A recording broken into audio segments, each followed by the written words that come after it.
오늘 본문 말씀을 통해서 고난의 목적, 사랑이란 제목으로 하나님 말씀 증거하겠습니다. 목적이 있다라고 하는 것은 그 목적하는 바를 이룰 때 의미가 있습니다. 우리가 모든 만사를 하나님의 섭리 가운데서 이루어지는 것을 믿으면 여러 가지 고난을 당할 때도 그 원인이 어디 있는가 그걸 찾기 전 이 또한 하나님의 허락하에 이루어졌다. 그걸 일단 우리가 받아야 되고요. 그러면 그런 고난을 당할 때마다 그 고난을 통해서 이루시고자 하시는 하나님의 목적하신 바를 우리가 이루어 가야 됩니다. 그 고난을 통해서 우리에게 생명 얻게 하시고 소망 가지게 하시고 연단받게 하시고 이러한 목적들이 있기 때문에 우리가 그러한 고난의 목적을 잘 이루어 가야 됩니다. 그런데 이러한 고난 속에는 또 하나님의 사랑도 들어있습니다. 고난이 하나님의 사랑에 나타내기 위한 하나님의 뜻이라면 우리는 이런 고난 속에서라도 우리 마음이 슬프거나 아프거나 원망하거나 그렇게만 끝나서는 안 되고 반드시 하나님의 사랑을 알고 하나님을 사랑하는 고백 속으로 우리가 나아가야 되겠습니다. 그러면 이런 고난 중 하나님의 사랑을 깨닫는다라고 하는 것은 우리에게서 어떠한 삶의 모습으로 나타나야 되겠는가? 오늘 본문 말씀을 통해 살펴보게 되면 먼저 우리가 이 고난 중 하나님의 사랑을 깨닫는다는 것은 하나님 아버지와의 관계의 회복이 일어나야 될 것을 말하고 있습니다. 하나님께서 영으로 존재하시기 때문에 우리가 육체로 볼 수 없습니다. 눈에도 보이지 않는 하나님을 어떻게 믿을까? 그래서 하나님께서 그 하나님 아버지의 마음과 그의 사랑을 깨닫게 하시려고 우리들에게 자녀들을 주시고 그 관계 속에서 아비의 마음을 알게 하십니다. 부모가 자녀들을 훈육할 때 때로는 꾸지람도 있고 훈계도 있고 그런데 그 모든 것들이 미움과 그런 혼내는 것 자체를 목적으로 하지 않습니다. 거기에는 징계하면서도 그 자녀를 아끼는 아비의 사랑이 있습니다. 하나님께서도 마찬가지로 우리 가운데 고난이 임할 때마다 그 고난과 징계를 주실 때 단순히 고통과 상함을 받으라고 주시는 것이 아니라 하나님의 사랑하는 자녀이기 때문에 그 아버지로서의 그 마음, 그 자녀들이 하나님의 마음을 알고 회복하고 돌아오기를 바라는 마음으로 훈계하신다는 겁니다. 오늘 보면 6절 말씀에서는 주께서 그 사랑하시는 자를 징계하시고 그가 받아들이시는 아들마다 채찍질 하심이라 하였으니 사랑하는데 왜 징계를 하는가? 사랑하는데 왜 징계를 하시는가? 이건 이제 우리의 입장에서는 이해 불가의 모습이겠지만 그러나 아버지의 마음, 부모의 마음을 갖는 사람들은 다 알죠. 사랑하지만 그들의 잘못된 행실이 있다 그러면 이거 돌이켜야 되니까. 그러면 아버지 입장에서는 아들을 사랑해서 자녀들을 사랑해서 고난 주신다 그러면 자녀들의 입장에서 어떻게 될까? 아버지의 마음을 알아야 됩니다. 하나님의 변화없는 사랑과 비록 내가 고난받고 어려움 가운데 있지만 하나님이 나를 버리지 않으신 것과 이런 마음을 짓는 게 중요합니다. 어려움을 당하게 되면 우리 많은 성도들도 하나님이 나를 버리셨는가? 그런 마음을 가질 수 있지만 그렇게 하지 말라 그랬습니다. 비록 너희가 고난받을지라도 하나님의 징계가 너희에게 임할지라도 너희는 그 마음속에 낭망하지 말라. 낙심하지 말라. 이게 교훈이에요. 바로 위에 5절을 보게 되면 또 아들들에게 권하는 것 같이 너에게 권면하신 말씀도 잊었도다. 일러스되 내 아들아 주의 징계하심을 경히 여기지 말며 그에게 꾸지람을 받을 때 낙심하지 말라. 좋은 소리가 지금 안 들리는 겁니다. 그럼에도 너희 마음속에 낙심하지 말고, 왜냐하면 우리에게 주시는 모든 그 경고와 꾸지람과 고난의 메시지가 우리를 향하신 하나님의 사랑이기 때문에 그렇다는 겁니다. 이러한 하나님의 사랑을 안다 그러면 우리는 여러 가지 고난과 혹은 하나님의 징계가 있을 때마다 하나님 아버지와의 관계 회복을 위해서 힘써야 되겠습니다. 이 관계를 이루어간다라고 하는 것은 양면이 중요한데요. 우선에서는 하나님께서 나를 사랑하신다는 것을 여전히 아셔야 되고, 혼이 나도 엄마 아빠가 나를 사랑한다 그러면 그걸 깨닫는 자녀들은 크게 이탈하진 않을 겁니다. 이러한 사랑의 표현이라고 하는 것들을 우리는 단순히 하나님 혹은 부모 여기만 국한시킬 것이 아니라 우리의 모든 신앙의 관계 속에서도 좀 확장시킬 필요가 있습니다. 우리가 하나님께 꾸지람을 받는다고 해서 하나님을 비난하거나 싸우는 사람 없고요. 또 부모에 대해서도 그렇게 행할 사람은 많지 않습니다. 근데 우리가 믿음의 형제들과의 관계성 속에서는 여기서 꾸지람이나 혹은 징계와도 같은 그런 모습이 나타날 때 이 또한 하나님이 주시는 것으로 알면 자신을 돌아볼 수 있는 기회가 되지만 사람들이 그렇지 못하는 경우가 많습니다. 그러한 상황 속에서는 그 사람을 통해서 나를 꾸짖는 하나님의 사랑을 봐야 되는데 사람의 목소리만 듣기 때문에 기분이 상하고 그 마음 가운데 원수맺음이 있고, 이런 것은 그 고난을 주신 그 목적을 이루는 바가 아닙니다.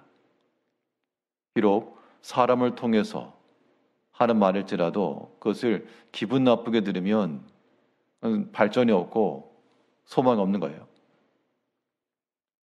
하나님께서 그 말까지 듣게 하신 것은 다 이유가 있다. 더 낮아지고 깨닫고 돌아오라고 그렇게 환경 주시고 상황 주신다라고 하는 걸 생각하고 우리는 하나님이 나를 사랑하신다는 그 사실을 항상 기억해야 한다는 겁니다. 다윗이 범죄했을 때 하나님께서 그를 책망하셨죠. 그가 아들의 손에 쫓겨남을 당할 때 그 주변에 따라가던 한 사울 가문의 사람이 그를 저주했다 그랬습니다. 이때 그를 따라가던 한 사람은 저 말하는 것이 합당치 않으니 가서 목을 치겠다 했을 때 다윗은 가만 냅두어라. 하나님이 다윗을 저주하라고 저 사람을 시켰다. 그렇게 받았기 때문에 그 다윗이 그 모든 상함을 다 견뎌낸 겁니다. 지금 그 다윗의 상황 속에서 얼마나 그 슬픈 일입니까? 부끄러운 일이죠. 차마 어디 가서 남에게 말 못할 일입니다. 그런데 그런 상황 속에서라도 그가 받는 그 징계와 고난 중 이것이 하나님께로부터 왔다는 것을 알았고, 비록 그가 나에게 저주를 퍼부었으나 하나님이 그것을 허락하신 것을 또한 알았고, 하나님께는 이 연유대, 이 까닭으로 내게 선을 갚으실 줄을 또한 기대했다는 겁니다. 그 고난 중에 하나님이 자신을 사랑하고 그가 바로 서기를 원하신다는 것을 깨달은 겁니다. 이것이 고난을 당할 때마다 우리가 지녀야 될 모습이죠.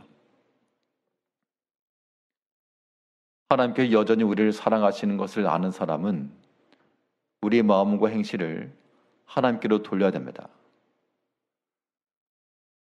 탕자 비유에 보게 되면 그 탕자가 아들이 아버지를 떠나 아버지의 것을 다 허랑방탕했다. 그때 그 아버지의 마음은 돌아오기를 바라는 마음이 있었고 관계가 회복되기를 원하는 마음이 있었고, 근데 그 아들이 깨닫지 못하니까, 물론 아버지가 그런 환경을 준 건 아니지만요, 그런 어려움 속에서 다 잃고 바닥까지 낮아진 그런 상황 속에서 아버지의 사랑을 깨달은 겁니다. 그래서 돌아간 거예요. 고난이라고 하는 것이 우리 인생에 있어서의 반환점과도 같아서 하나님께로부터 떠나온 거리가 멀면 멀수록 또 신속히 돌이켜 하나님께로 뛰어가기를 힘써야 되겠습니다. 돌이키는 순간부터 가까워지는 겁니다. 여러 가지 고난을 당할 때라도 이 고난이 하나님의 섭리 아래 하나님 허락하 이루어졌다라고 하는 것을 기억하시고, 때로 우리가 듣기 싫은 말들, 꾸지람이라고 하는 것이 듣기 좋은 말이 어디 있겠어요? 내가 들을 만한 사람에게 들으면 그나마 참겠는데 그렇지 못한 사람에게 들을 때도 있습니다. 그런데 우리는 그럴 때 오히려 더 낮은 마음을 가지고 들으셔야 됩니다. 그래야만 우리 마음이 하나님의 사랑을 깨달을 수가 있고, 그때 그 낮아진 마음, 깨어지고 겸손한 마음 속에 하나님께서 또한 회복의 은혜를 주시는 겁니다. 때때로 우리 모든 주변에서 혹은 형제들을 통해서 내게 꾸지람도 하시고 훈계하실 때 하나님께서 직접적으로 우리 귓가에다 대고 아무개야 그렇게 말씀하진 않죠. 다 어디까지나 섭리를 통해, 사람을 통해, 사건을 통해 우리에게 항상 말씀하신 하나님이시므로 듣기 싫은 말이라고 해서 거절하지 마시고 우리의 성숙한 믿음 안에서 이 또한 나를 사랑하시는 하나님의 마음이라 여기시고 나를 사랑하시는 하나님을 기억하는 것, 이것이 고난 가운데 우리가 행할 일이고요. 여기에 또 한 가지 덧붙여서는 하나님 우리를 사랑하심으로 이 고난을 통하여 이제 우리 입에서부터 하나님을 사랑하노라 하는 고백이 나와야 됩니다. 고난 중 우리 가운데서 이 하나님 사랑에 대한 고백이 나오는 것, 이것을 목적으로 고난 주셨다는 겁니다. 오늘 본문 7절에서는 너희가 참음은 징계를 받기 위함이라. 하나님이 아들과 같이 너희를 대우하시나니 어찌 아버지가 징계하지 않은 아들이 있으리요. 징계는 다 받는 것이거늘 너희에게 없으면 사생자요 친아들이 아니니라.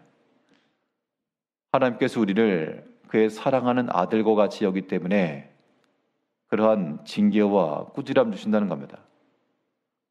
그도 그럴 것이, 부모가 자기 자녀들이니까 혼도 내고 꾸짖기도 하지 모르는 자녀들을 그렇게 할 수 없습니다.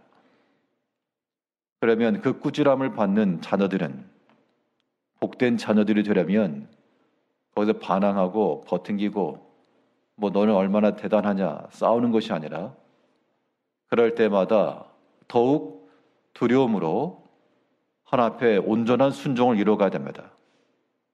이것이 고난 중 우리가 하나님을 사랑하노라라고 하는 그런 표현되는 겁니다.